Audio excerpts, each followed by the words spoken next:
Hey, y'all, good evening. It's your girl, Coach Christal, and welcome to Wisdom Wednesdays. Listen, if you're just joining us, we want to welcome you to the Steps and Stages community. We are a community of visionaries. We believe that you can be grateful and still want more, and that if we can see it, not only can we be it, but we can become it, because you don't get what you want, you get who you are. Sometimes we get stuck in the doing, but here we are really focused on the being. So let me welcome you into our community with our mantra that just says a lot of things happened before this. And I guarantee a lot of things are going to happen after this, but I promise to be here with you now. Please be here with me now. For those of you who have been in our family for a while, clients, community, people who have come to our vision camps, you know that this time is a time where not only do we get to speak to visionaries that inspire me, people who I love, people I'm learning from, but it's just a time that we can take away all the titles and just be who we are together. So I hope that tonight, not only do you find inspiration in the conversation between me and Lish, but I hope you find something that resonates with you, that gives you the inclination to take a step forward in the direction of your vision. Now, without any further ado, I have not been in the presence of this human being in probably 12 years, but through the technologies that be, I have watched her grow and become something that she's always dreamed of, and some things that she may not have put together in this order yet. So, I mean, it happens to the best of us, right? But tonight I want to have a conversation with Lish, aka Lish Speaks, not just about love, not just about grief, and not just the way that we think of grief in terms of loss, but grief and love in terms of the components we need to really see transformation in our lives. So help me welcome Lish. You are incredible. Hey, you are just a light. I love it. Feeling is mutual. The feeling is mutual, my friend. Listen, that was my introduction of you. Please feel free. Tell everybody who you are in your own words. Listen, that was beautiful. I was like, oh, okay, amen. Yes, my name is Lish. My name is Alicia, but everyone calls me Lish. And I am a songwriter. I'm a rapper, a poet. I am a minister, a ministry leader. A black girl, a superhero. I mean, what do you want to, a fiance, you know that? Right. Really just a blessed young woman and who is fighting every day to be present in the blessing in which God has bestowed on my life in this time. And so I love the mantra and just being here. Many things will happen. Many things have happened, but right now, I love that. So thank you. Thank you for this space. No, I'm so glad you accepted my invitation, Lish. I think the way that you just introduced yourself would be a way that a lot of people would, right? There's a multiplicity to who you are and what you do. And so I'm not going to ask you to rank them, but when you think back to like who you wanted to be years ago, maybe and way before we met in Harlem, all those years ago, who would you have said Alicia was going to grow up to be? Ooh, that's a great question. I think I always knew that I would be an entertainer. In fact, in my middle school yearbook, when they asked us what we wanted to be, I put entertainer. Yeah. Because I didn't want to like cap it. I didn't want to say actor or musician. I just wanted to be all of it. Mm-hmm. And so I think I always knew that. And I think what young me would probably be most proud of right now is the way that I show up for myself in this body. Yeah. In this complexion, in this skin, because she didn't always like it. You know, she didn't always like it. She pretended to like it sometimes. Because what you gonna do, right? You know what I mean? But I really like it now. So let's dive into that, right? Because when we think about love and grief, we can love the skin we're in at this stage in our lives. Right. But I was born in the 70s. We ain't gotta tell us how you are, Lish, but you know what I'm saying? Like 80s. Right. Dark-skinned girls were not in style until Foxy Brown hit the scene. And then it wasn't a beauty standard, it was a sexualized standard. Mm-hmm. Right? It wasn't like, oh my God, you're beautiful. It was like, hey, you sexy. Yeah, right. Chocolate. Right. So talk a little bit about what your journey was in being able to maybe let the kind of the vixen that people were trying to make you out to be die, and then like allow the beauty to really come forth. Well, I'm gonna be honest with you. I'm just getting into the vixen part with my man now. Nobody's looking at me as a vixen. at least not that I knew of. Okay. But I definitely, it's funny that we're going in this direction because I feel like there is, it's definitely two-sided, right? I grew up with mostly dark-skinned friends. So it wasn't like I was ever just a dark girl. You know what I mean? Most of us were like little chocolate girls from Bed-Stuy. And so because a lot of us were chocolate and we were popular and funny and cool, I never had a problem getting a boyfriend or any of that growing up. Yeah. Because we all were that way. I think when it really hit me was as a young person, not seeing people that look like me be portrayed as beautiful. I was born in 88. I came up in the like video vixen era.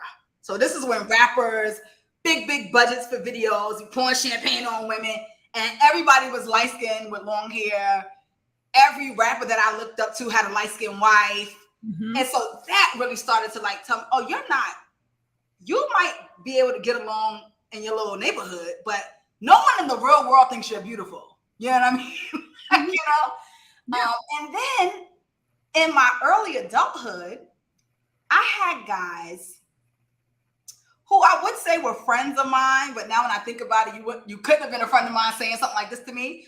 But I had guys who literally to my face told me they would never date a dark-skinned woman. No matter what. Like so much so I asked one of them one time, I was like, so let me take your girlfriend right now with everything that you love about her. She looks exactly the same, but she's dark-skinned. You're telling me you wouldn't date her. And one of the guys was like, no, because I wouldn't be attracted to her. Wow. And that stuff really started to mess with my psyche. And I just want to clarify this for the people who are listening, right? You're talking about a Black man. Oh, yes. Okay, so I just want to... Yes. Oh, one of them was darker than me. Blackity black. It's scary. I'm like, oh, the self-hatred is real. Yeah. And so in my 20s, that was tough. Yeah. Because you add on top of that, I'm not a small girl. So I'm really feeling like, I'm just never going to find anyone to love me for who I am. And then I would get homegirled a lot, right? Because I have a homegirl vibe. Yeah. Unless you're my man, then you get a different vibe. Okay, that's the vixen. Only one person is getting the vixen vibe. Because he's not my homie. But I have that vibe. I'm a rapper, whatever. And usually in these spaces, we don't want anybody like trying to flirt with us or take advantage of us. So you kind of put the homegirl thing on. It's like, what's up, bro? Hey, bro. And so I just didn't think anyone else would see me as beautiful. But it's been years now since I've been able to look in the mirror and be like, nah, I like what I see. I love my smile. I love my complexion, And I also feel like it's really important. And some people don't like when I say this to young women, but even in the times where I didn't think didn't feel great about myself, I always knew I was great because there's more than beauty. Yes. Like the women that I admire most are not the world standard of beautiful. Correct. I love Oprah Winfrey. Yeah. You think the bank cares that you don't think she's beautiful? You think the bank cares that you think she was overweight? And I've always understood that there is more to me than the way that I look. Yeah.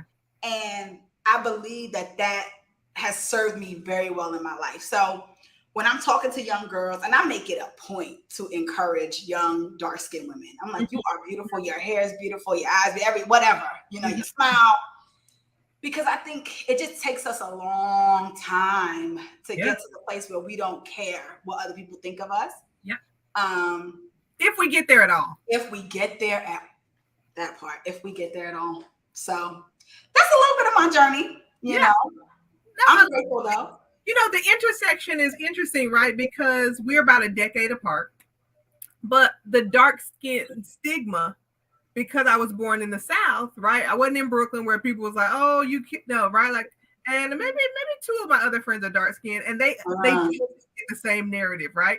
Of like, well, we didn't really get cute till high school, and then this became like, well, then what were we supposed to do with all this attention? And like, you can What do you do with this, right? So I think one of the things that you're bringing up, which is so important, is that you have to grow into something, and some of it has to be by your choice. Yes. Right. And that's this whole, kind of work that we do here in terms of vision and really allowing the future self to call the present person forward. Yes. Right? And then let me also say this. I have to give a lot of kudos to my mother and my father.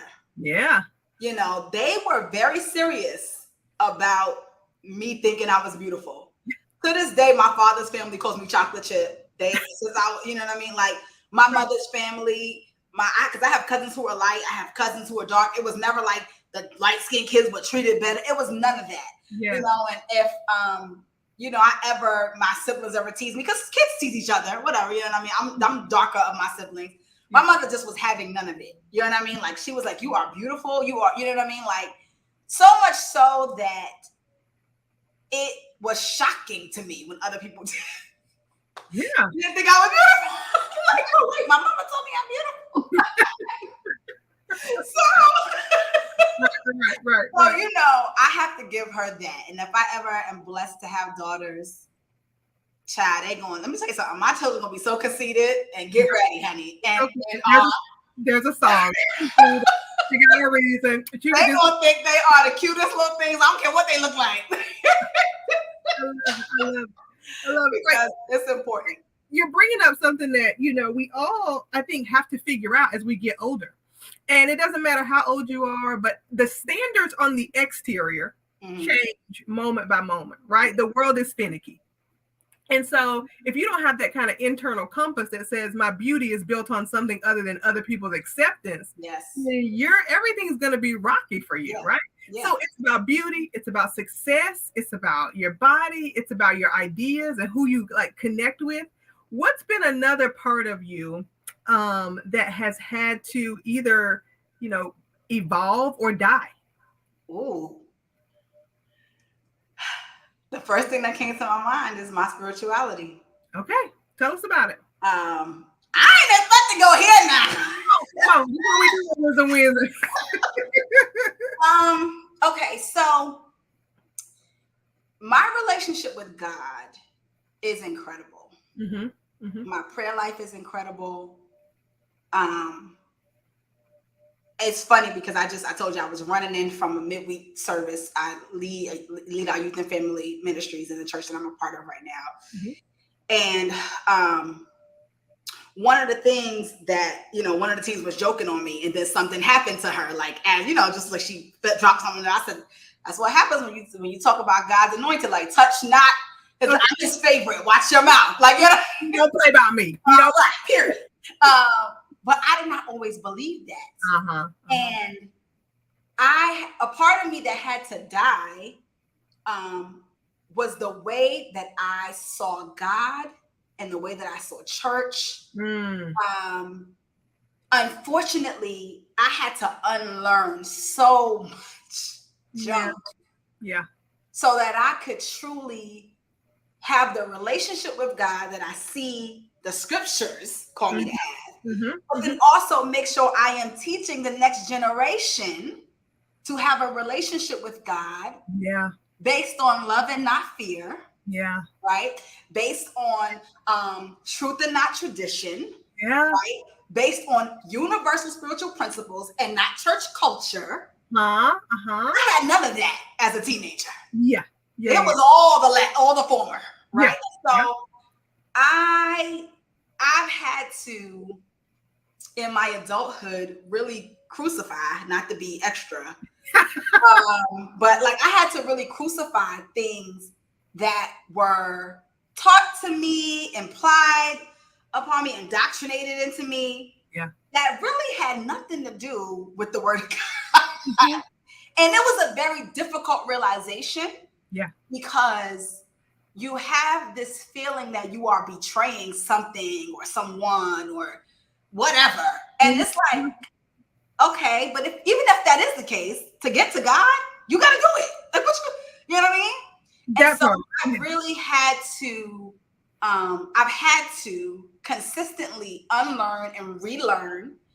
And and make sure that I'm not allowing any one way of following God to define me outside of what the Bible says, right? And so that's been very freeing. And it's also been very difficult in the sense that you want to go tell everybody. Everybody don't want to hear it.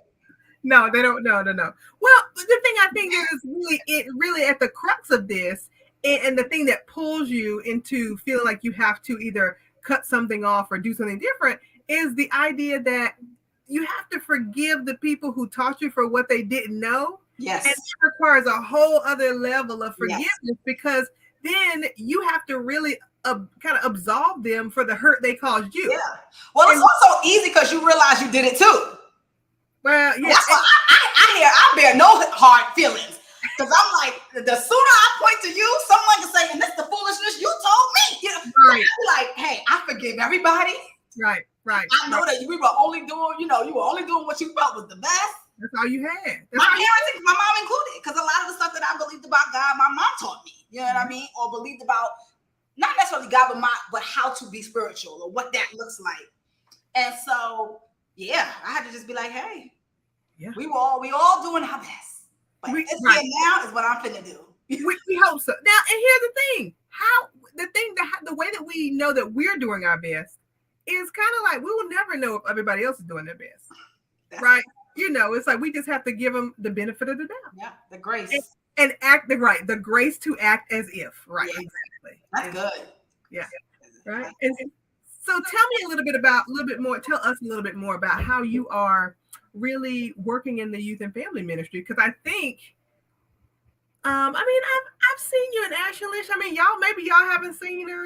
That's okay. She's real fly in terms of when she get dressed. Don't come nowhere, not ready when she's in the building. I'm just saying. But also, I think the connection you have with your own evolution is probably really tangible for these young people. What does that feel like to be able to have that reciprocity?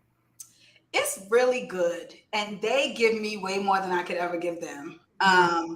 So it's been, it's really cool because right now I'm working with what we call student ministry, really is middle school through high school. And for the last year, I've been doing it alone. We actually just hired someone. So I'm going to have a co-leader coming up soon. Nice. Which I'm super excited about. But it has been healing to the young person inside of me. We did this exercise tonight called Roses and Thorns, where we share, roses and then something that we think you can work on. And one of the girls said to me, one of my roses was how much I love myself. And I thought to myself, that was not true 15 years ago, Yeah. And so that was beautiful. But then one of the thorns was, I think you need to slow down. I feel like you push yourself really hard and it causes you not to enjoy things that you should be enjoying. And this is from an 18-year-old girl. I'm like, you're not wrong. You're not wrong. So there's a true honesty we have with one another. Whenever someone asks me, like when we were interviewing for my co-leaders and people ask, it's a very vulnerable, I've created a very vulnerable space.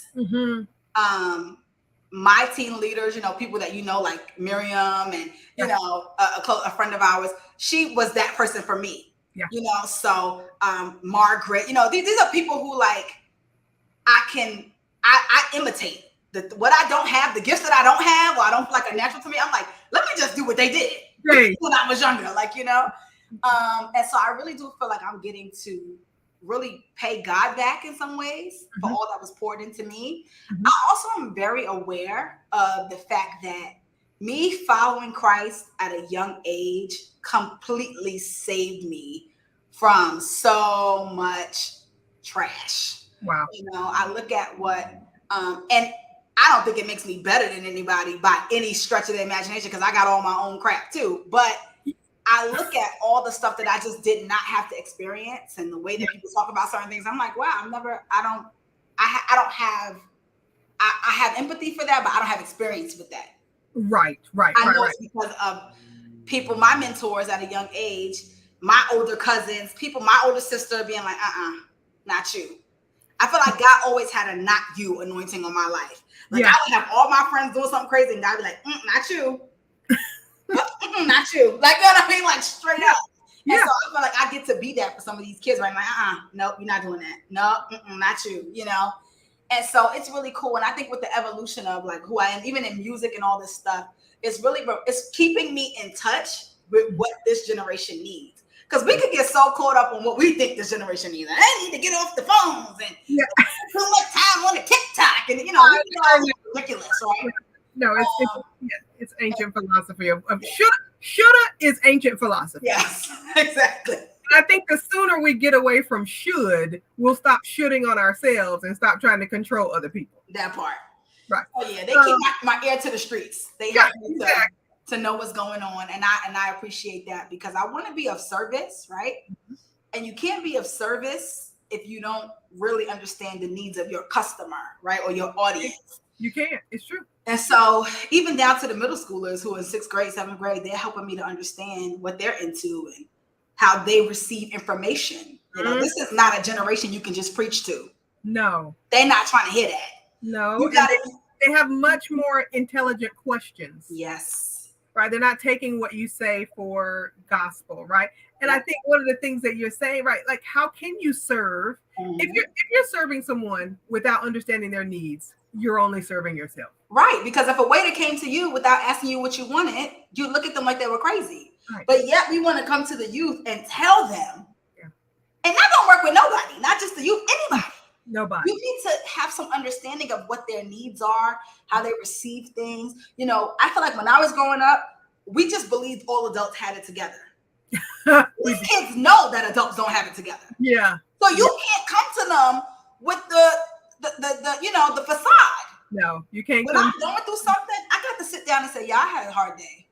Y'all, this is going on in my family. I need y'all to pray for this. I can't lead them from a place of everything's great. I'm great spiritually, and you need to be great. But that's how I was led a lot growing up. You know, we were so dumb, we just believed it. Oh yeah, because they're an adult. Yeah, right. So I just love that about this generation. They are perceptive. Mm-hmm. They have discernment. They're heartsy. They're gutsy. Mm-hmm. You know, they're honest. Yeah, I love it. Yeah, I love it too. Tell us, I think, you know, I believe, and this could sound a little bit, you know, biased because of my career, right? But I believe that artists have a certain way of being and cultivating vulnerability. So talk to me a little bit about how you think, if you do, that your artistic pathway has allowed you to be able to create this other space in ministry, in life, and in your own evolution.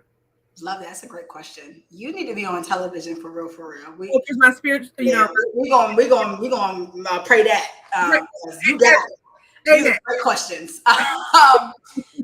So yes, I think being an artist forces you, right? If you want to make great art, you have to be open to talking about how you feel. I remember I went to an acting seminar with Tasha Smith. Mm-hmm. And she has told this story, so I think it's fine for me to say, but she was telling us how when they were doing Why Did I Get Married, you know, her, Sharon Lill, the 4 girls, they went out to eat after like a table reading or something to try to get closer. And they were all talking about past relationships and just giving each other all the tea. Yeah. And Janet Jackson was just kind of like, I mean, you know, quiet. And Tasha was so tortured, was like, honey, you're gonna have to tell us about Joe, Michael, something. Like, you don't try to sit, like, we need to understand you. And if we're gonna do this movie, if we're gonna really play best friends since college in this movie. Yeah.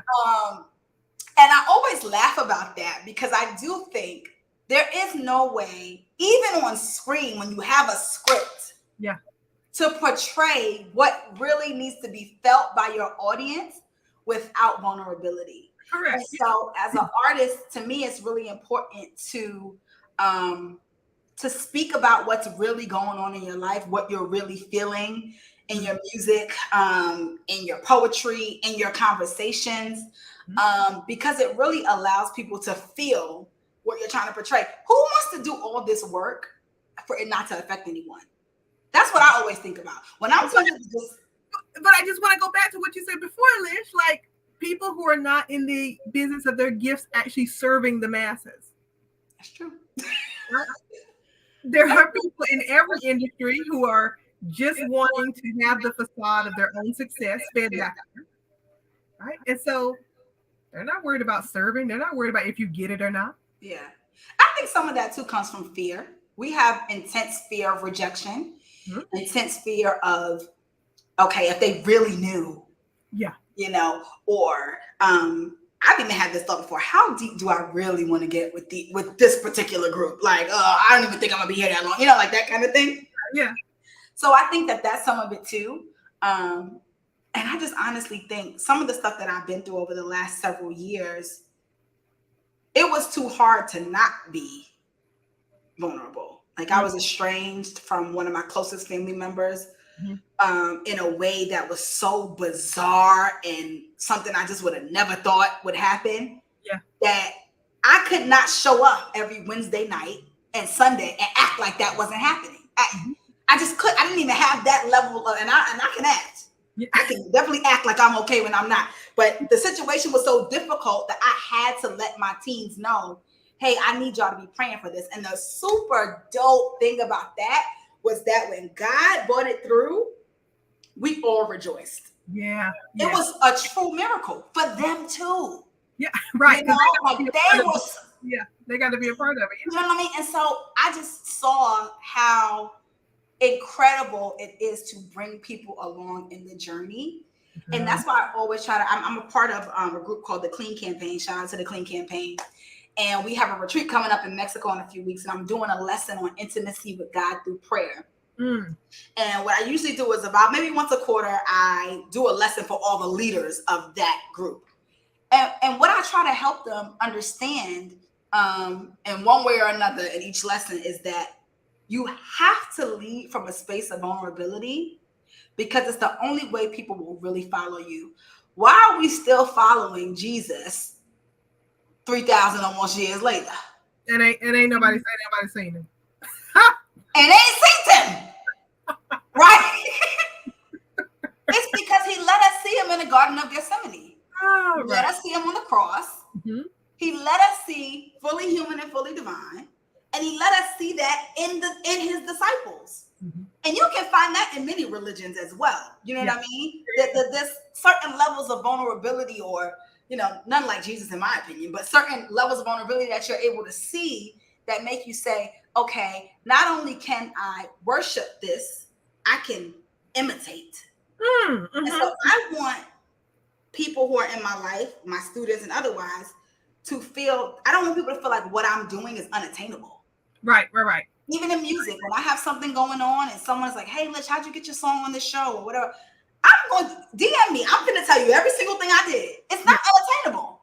No, because success is not a secret. It's not supposed to be secret. It's just supposed to be a system, and we can replicate the system. Yep.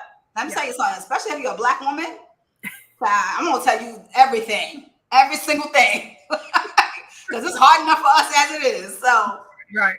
Lish, I think that the things you're bringing up, especially about service, vulnerability, have a connection because we don't know how to love unless we are able or willing to be seen. Yeah. Right. And I know you're in a situation right now where you're about to be married, and what does that mean in the context of being seen fully by another person? This is such a crazy topic because first of all, I can't even believe I'm getting married. It's still so surreal to me. Like, because for so long I felt like I didn't know if it was ever going to happen. I didn't know if I was ever going to fall in love.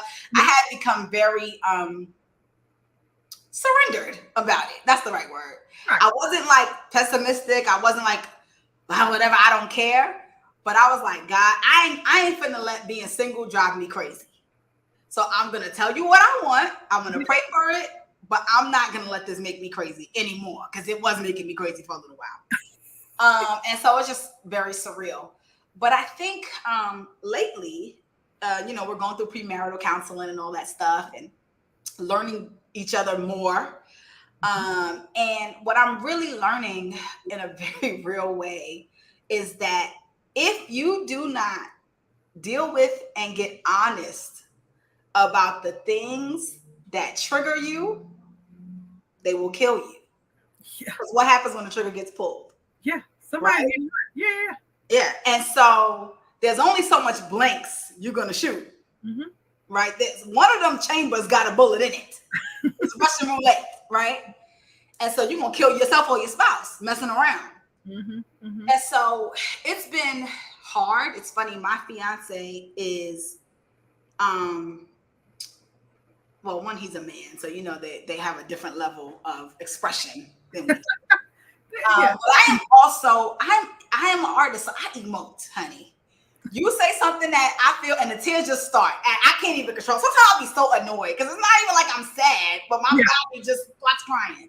Yeah. So, you know, we'll be in premarital and, you know, something will come up about my childhood or something. And I'm just waterworks. And something will come up about his childhood and he'll be like, you know what? That's true. I didn't think about it that way. And he's good. I'm like, something, you know? And so I'm just realizing even in that, you can't compare. You can't, you know, being seen is so special. And when you taint it with comparison or any of that, it can get muddy. I think the most beautiful thing about my relationship is something that I pray continues and I wish for every single woman is that I feel like my fiance sees the areas that I struggle in and loves me even harder. Mm-hmm. I'm going through a small health challenge. I don't want to scare everybody. I'm fine. Okay. A little something, you know. Yeah. And you know, when I tell him about it or show him something, he's like, "You're the most beautiful woman I've ever seen." You know, he's not tripping, you know? Mm-hmm. And I need that. I need that level of reassurance. I need that level of love. Yeah. When something comes up about, you know, the way that I was raised versus the way that he was raised or whatever, and he doesn't judge me, you know, and he puts his arm around me and just says, "Baby, it's okay. We're gonna do it different. We're gonna do it different with our kids. We're gonna do it." You know, it just reassures me, and so it's almost like you see me and you still like me. There's a different, right? So a dear friend of mine taught me this a long time ago. He said, "You know, Chris, I really like you." I said, "I like you too." He's like, "No, I love you and I like you." Yes. And he was like, "Love is different than like. It's more important that I like you." Yes. And I said, "Oh, okay." He was like, "Because sometimes love feels like an obligation, but if I like you, I'm gonna do it anyway." Yep. And we talk about all that all the time. Me and my fiance, we'll just talk and be like, "I like you." You know what I mean? Because it's important. Like you said, love. You know, you love some family members that if you had $1 million and could go to any island you want and take anybody you want, you wouldn't take them, but you love them to death. But you'd rather not spend your free time around them. Yep. So it's important that you like each other. And I think too, a lot of times, we about to talk. A lot of times in Christian dating, people don't really get to know each other. And so people be marrying strangers. Okay? And I see it all the time. Wow. And so one of the beautiful things about the way that, and I don't just say this, married people have said this to us. I believe it. Oh no, I've seen it. The way that we have dated has allowed us to have the most knowledge you could have about somebody without living with them because we don't live together. Yeah. And you know, we have really invested in real conversations and real, you know, honesty about certain things with each other, and real time together with just the two of us to look you in your eye and see where you're at. Yeah. It has really, like, he really sees me and I really see him, you know, and there's so many people who, in the name of what they thought was wisdom or guarding their hearts, or I know you was trying to say the word you was looking for was false righteousness. That part. Just did all these weird things and don't really know. You know what I mean? And this is across several churches. I'm not talking about one particular church. I've seen this all in so many ways. Yeah. And righteousness is not just a religious term. Right. Righteousness is the indoctrination of something that is a paradigm of belief. Teach coach. It could be from anywhere. But righteousness really means that you want to be in right relationship, right? Yeah. And you want to be in right relationship with your gifts, your talents, your vision, like the thing you're called to, so that the things you need find you. I love that. Come on, coach. You brought it up. Yes, I really do feel seen. I really do feel seen by my friends. Yeah. I have a large bridal party and people always laugh when we talk about it, but I literally could not get married without these women by my side. Mm-hmm. There's been zero drama, no issues between them. Just solid women who have been in my life, and they see me. They see my flaws. They see me up, down, and around. They've seen me doing very well and, being great spiritually. They see me about to be like, you know what? This ain't for me. Where's the bottle? Right. Where's the drug? Right. Where's the club? I'm not joking. Like, they see me in those spaces. Like, I don't want this no more. I don't want none of this no more. I'm done, And they were like, now, girl, please. Now, come on, let's go to church. Like, what are you even talking about? Like, you don't really want to do that, Right. And they've been by my side. They've seen me struggle through being like, it's not fair that everybody else is married and I'm not. They've seen me through all of that. And so they see me and they still love me. They're honest with me. I just, maybe in the last 2 or 3 years, have realized how very blessed I am, in the sense that it's rare. Mm-hmm. Like, my fiance proposed to me for my the day before my birthday. Okay. And I had a bunch of friends come in town for my birthday, I thought. And then he surprised me with this party. My dad was there, my brother, his family. So many people flew in. And, people were sharing this stuff. And, people be like, yo, you are really loved. You know what I mean? Like, and I just thought that was everybody. I just thought that everybody had community, that everybody, and so I have really tried to do a much better job of vocally, sharing my appreciation for the people in my life, because I understand, especially as we get older and our lives get fuller and people have kids and get married and move, and the effort and sacrifice that it takes to continue to be a good friend. Right. And I appreciate it, because sometimes I'm raggedy. And no, we all are, but I think it has to do with being seen and being known. I tell people all the time, my love language begins with I see you. And you can't work on my team unless you see me. And you can't just see me in the meeting. You got to see the 360 who is Christal all the time, right? Because we're not a team that's trying to sell some persona of something, right? Like, we don't have these conversations because I need to be the expert. We have this podcast so I can learn too, right? Like, this is the conversation.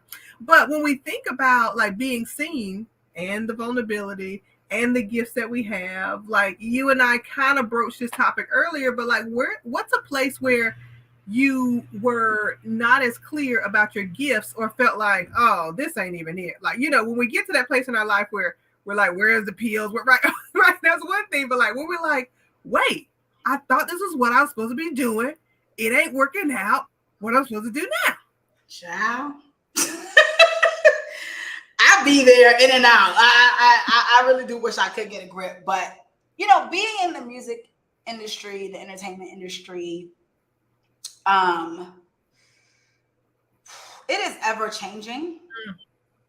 And I think that there are times where I allow whatever change has taken place to dip into my confidence that I can still do this. Right? So let's talk about TikToks and Reels, right? Not really my gift, right? So then I'm like, can I still do this? Because I'm not good at that. Like, you know what I mean? Like, I'm not good at just going live and talking. At least I don't feel like I am. You know what I mean? You're doing great. You're great right now. I'm like with you, but like by myself, I'm like, hey guys, hey buddy, hey, what y'all doing? And so, I can let the change of things kind of get to me. And I think when I really struggled the most was right around the time I moved to Atlanta. So I moved to Atlanta in the end of 2017, and I struggled because I literally went from, and I've shared this story before, but I literally went from, you know, having label meetings, moving and shaking in New York City, to coming to Atlanta after going through depression, back in with my mom, and just taking any job I could, right? So I ended up working overnight at a department store, stocking shelves. This is the best thing that God ever did for me. I did not believe that at the time, but it really did open the door for everything that I'm experiencing right now. I'm working at this place, and I'm stocking shelves from 10 p.m. to 10 a.m. But because of that, I could listen to music, or podcast, or whatever. And it was Toys R Us, I can tell you where it was. And so I'm stocking these shelves, and I would be crying while I'm stocking the shelves. Because, you know, they give you an assignment and you just have just 6 hours or whatever by yourself, you know? So it's not like, you know, every now and then you might see a coworker, but you're alone. Yeah. And I'd be listening to, you know, Sarah Jakes and TD Jakes and Pastor Torrey and, you know, early Mike Todd, and, you know, just trying to still believe that God had a plan for my life. Because now, not only am I not doing ministry anymore, I'm not even doing music anymore. Now I'm really feeling like, well, what am I even here for? Like, these are the only things I'm good at. And to this day, I still feel like I'm good at other things, but music and ministry, those are my things. That is what I was put on this earth to do. So when you are devoid of that, you just feel useless. And I remember struggling to believe that God could ever use me again in any real way. But those aisles heard some of my deepest prayers. And I look back now and think, even though you were in that space, you still prayed. You still listened to gospel, because you could have been up there listening to, you know, Biggie. Like, you don't have to be. You could have been doing a lot of things. Yeah, you know, I still prayed. I still went to church. I still served at the church I was at the time. You know what I mean? Like, and I just feel like God was preparing me to do some of the stuff that I'm doing now. I do think that my vision for being in the music industry has shifted. I will always make music and put music out on some level, but I am less pressed. That's the best one. I'm not as pressed to be the artist at the front and the center. First of all, I like to have some babies for this man and be home at night. So the idea of running around and doing all this is not even as appealing to me as it was 10 years ago. You know, and I understand the business better. I have better relationships. And I understand where longevity really resides in the entertainment industry. And so that has given me a level of peace in the work that I'm doing now. And then it helps me to just use my gift for fun.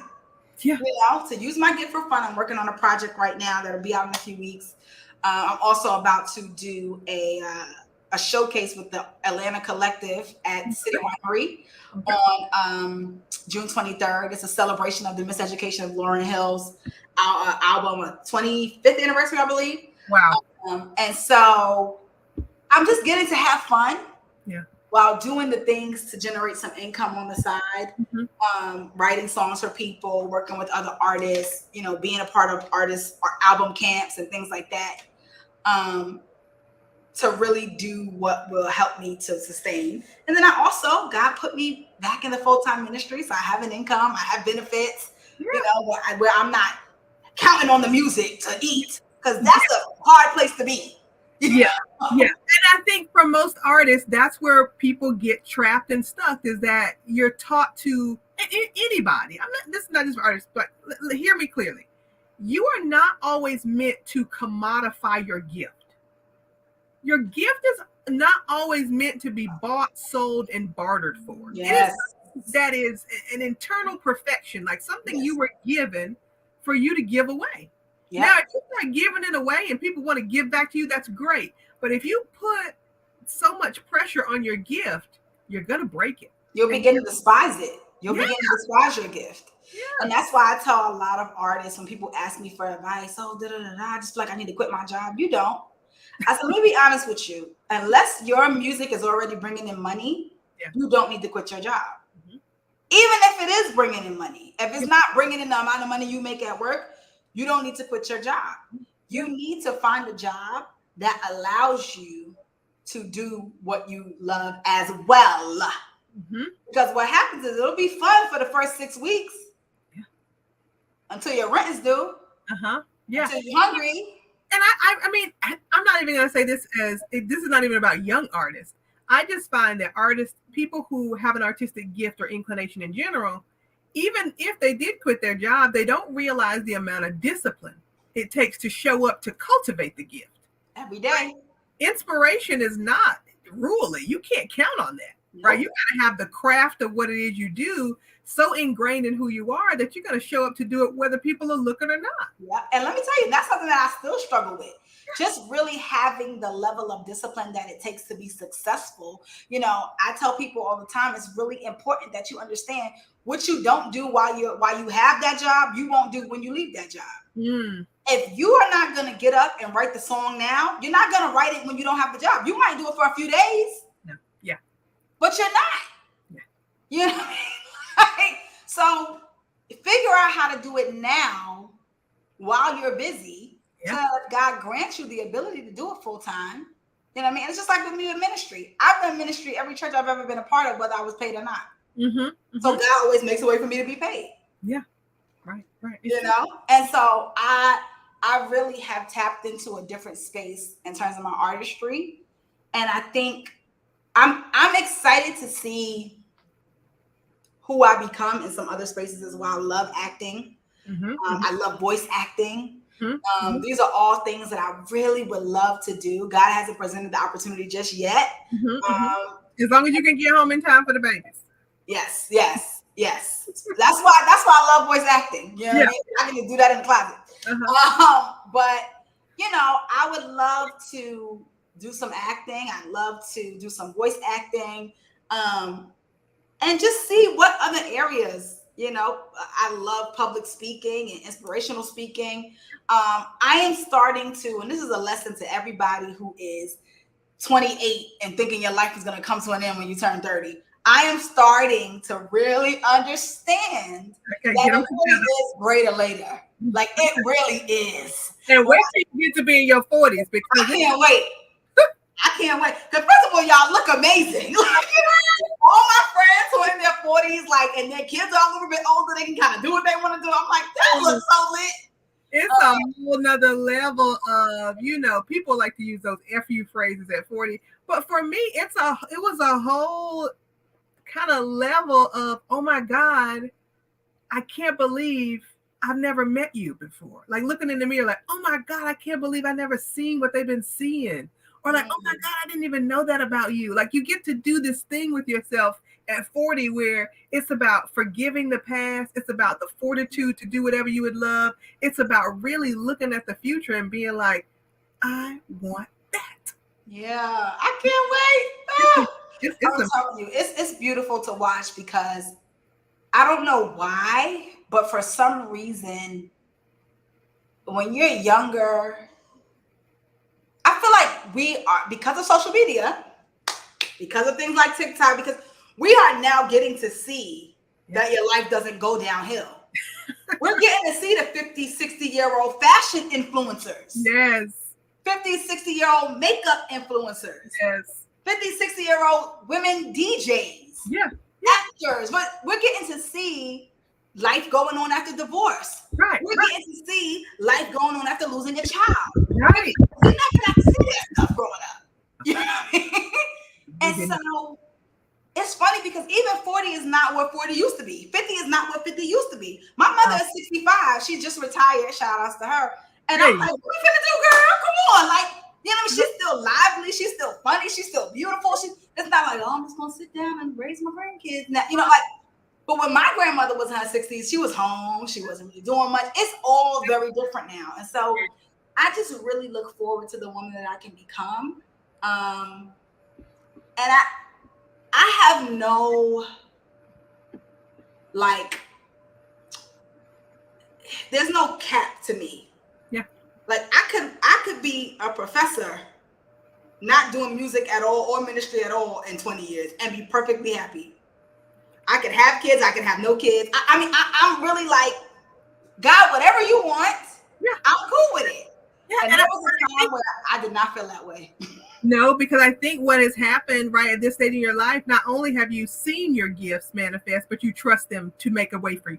Mm-hmm. So it doesn't matter how God wants to do it, right? We don't, in our practice here, Lish, we talk about vision. Vision is not built on how. That's a strategy or a plan. That's very limited, right? Mm-hmm. We were talking about real biblical truths before, right? The Bible says people die for lack of vision, not for lack of food, not for lack of money, not for lack of anything. For lack of vision, right? If you can't see something bigger for yourself, there's no way you can become it. And we get kind of trapped into these small thinkings of ourselves and these small prescriptions that society makes into success or failure. And next thing you know, our eyes get closed, you know, we walk a little slower, we slump a little lower, you know, and we just start to say yes to the things that are in front of us rather than the big picture that we kind of fell asleep on. That's good. Yeah. Absolutely. Okay. We keep it. We done kept you too long. Okay, wait. I gotta ask you the question of the season, though. Okay. So each season we ask our guests a question. This question is based on a quote from Don DeLillo, and he says that the family is the cradle of the world's misinformation. Now we know your mama was right that you were beautiful, but what was something that came? You know, what was something that kind of was ingrained in you from the beginning that you had to unlearn? Because you talked a little bit about that earlier. That's good. That's a good quote. I'll go in a different direction because I talk about spirituality.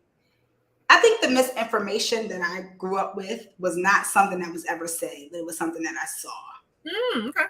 And that misinformation was that as a mother, it is your responsibility to do everything. Even at the cost of your own happiness. Yeah. And that's something that,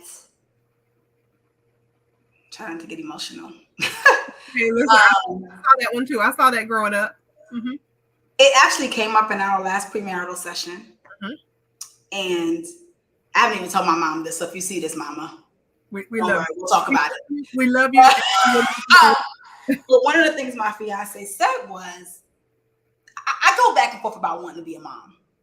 You know, sometimes I'm like, I would love to. And sometimes I'm like, child, get somebody else to do it. Like, you know? And one of the things he said was that he feels like my relationship with my mom and how I grew up is part of the reason that I don't want to be a mother. Mm-hmm. And I just wailed. Yeah. Because it's true. Yeah. And it's not because I had a bad relationship with my mom. My mom is great, you know. But I saw my mom never really get a real break. Mm-hmm. You know, my father moved out of our home when I was 3. Mm-hmm. And never moved back in. So I grew up in a house with only my mom. And I've had this conversation with my father. I said, you know, when you got off work, you got to go home, go to the bar, hang out with friends, take a nap, whatever. Yeah. When mom got off work, she had to come home, tend to us. You know, she raised us in a very active church. So there was always some other thing to do, something to run. You know, we lived in New York, so we didn't have like washers and dryers in our homes all the time. We had to go to the laundry, and I am terrified of losing myself in motherhood. Yeah. Legitimately terrified about it. Yeah. Yeah. And it's a common fear, and because it's a common problem. Yeah. Yep. And so the misinformation that I learned was, well, that's what a mother is. That's what a woman is. You know, and again, my mother never said that to me, but she didn't have to. Right. This is what I watched. Mm-hmm. And then because she was such a good mom, and me and my siblings, in my eyes, came out pretty well, I really believed, well, then you got to do it like that, because what's the alternative, you know? And Right. so one thing I'm really trying to unlearn is that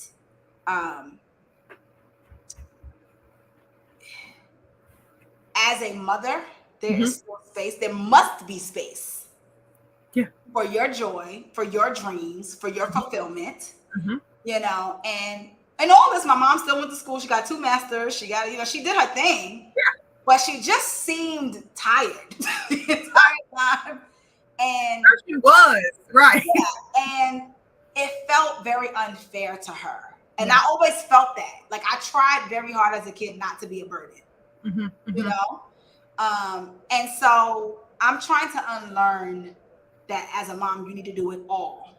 And I Yeah. have very real conversations with my fiance about, what it would need to look like Yeah. Yeah. if I were to become a mom. Yeah. Yeah. And I have no worries. He's awesome. Yeah. But,